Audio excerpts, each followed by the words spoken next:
వలస సమస్యకు మతం రంగు మళ్ళా ఇదే వలస సమస్యకు మతం రంగట.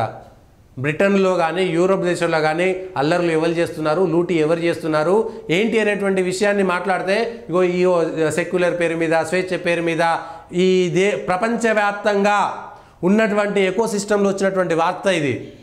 ఆ ఎకోసిస్టంలో వచ్చినటువంటి వార్త, ఈ వార్తా పత్రిక నేను అనట్లేదు, కానీ ఈ వార్త గురించి ఇట్లాంటి వార్తలు చదువుతున్నటువంటి ప్రజలు రెండో తీరుగా కూడా ఆలోచించాలి. ప్రపంచ దేశాల్లో అశాంతికి కారణమైనటువంటి వాళ్ళు ఎవరు? ఇవాళ శరణార్థులుగా వెళ్ళిపోవడానికి కారణం ఎవడు? పాలస్తీనాలోనో ఇంకో దేశంలోనో యెమెన్లోనో లెబనాన్లోనో ఈ కారణం ఎవడు? అది ఆలోచించాల్సినటువంటి అంశం. అది ఆలోచించకుండా కావాలని చేస్తున్నారు, కొన్ని పత్రికలు సృష్టిస్తున్నాయి, కొంతమంది మీడియా చేస్తున్నది అనేటువంటి అంశాన్ని పక్కన పెట్టి ప్రపంచంలో అశాంతికి కారణమైనటువంటి వాళ్ళు ఎవరు, అశాంతికి కారణమవుతున్నటువంటి వాళ్ళు ఎవరు, యుద్ధాలు జరుగుతున్నది ఎవరి కోసం అనేటువంటిది చర్చ జరగాల్సిందే. చర్చ జరగకపోతే కష్టమైనటువంటి అంశం మాత్రం మనం అర్థం చేసుకోవాలి, లేకపోతే కష్టం. దానికి సంబంధించినటువంటి దాంట్లో ఇక ఇంకొకటి ఒక వార్త చూసిన, మళ్ళా లోకల్ బాడీకి సంబంధించినటువంటి ఎలక్షన్లు వస్తున్నాయి.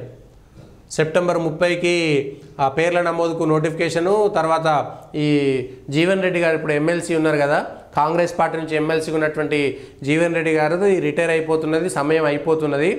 మళ్ళా ఒక పట్టభద్రుల స్థానంతో పాటు 2 టీచర్లకు సంబంధించినటువంటి ఉన్నాయి. ఒకటి జీవన్ రెడ్డి టీచర్స్ ఎమ్మెల్సీగా ఉన్నటువంటి రఘోత్తమ్ రెడ్డి మెదక్, నిజామాబాద్, ఆదిలాబాద్, కరీంనగర్, వరంగల్, ఖమ్మం, నల్లగొండకు సంబంధించినటువంటి కూడా 2 టీచర్ ఎమ్మెల్సీలు, ఒక గ్రాడ్యుయేట్ ఎమ్మెల్సీ, రెండింటికి కూడా ఇప్పుడు ఎన్నికలు జరగబోతున్నాయి. మళ్ళీ ఎన్నికల వాతావరణం వస్తుంది, మళ్ళీ దానికి సంబంధించి ఎన్నికల కోడ్ వస్తుంది, ఇవన్నీ ఉంటాయి. మళ్ళా స్థానిక సంస్థల ఎన్నికలు ఒకటే పెండింగ్, అవి కాలేదు, అవి ఇంకా వాటికి టైం రాలేదు.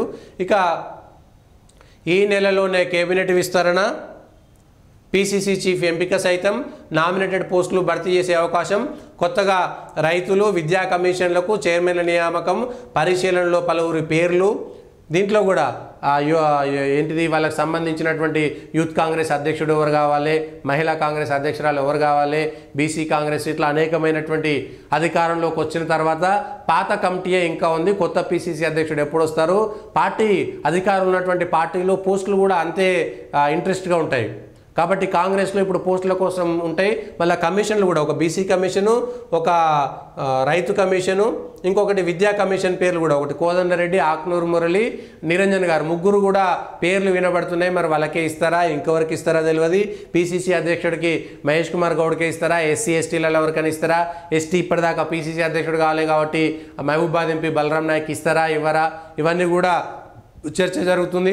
ముఖ్యమంత్రికి అనుకూలంగా ఉండేటువంటి వ్యక్తికి పీసీసీ అధ్యక్షుడిగా ఇచ్చేటువంటి అవకాశం కూడా కనబడుతుంది కాంగ్రెస్ పార్టీలో. ఇప్పుడు మళ్ళా అమెరికా నుంచి వచ్చేలోపు ఇవన్నీ చర్చలు కూడా సాగుతాయి. వీటికి సంబంధించి ముఖ్యమంత్రి గారికి సంబంధించినటువంటి మనుషులు దానికి సంబంధించినటువంటి ఏర్పాట్లు ఇప్పటికే పూర్తి చేస్తున్నారు. ఇవి ఈ రోజు ఉన్నటువంటి వార్తలు వాస్తవాలు విశ్లేషణ.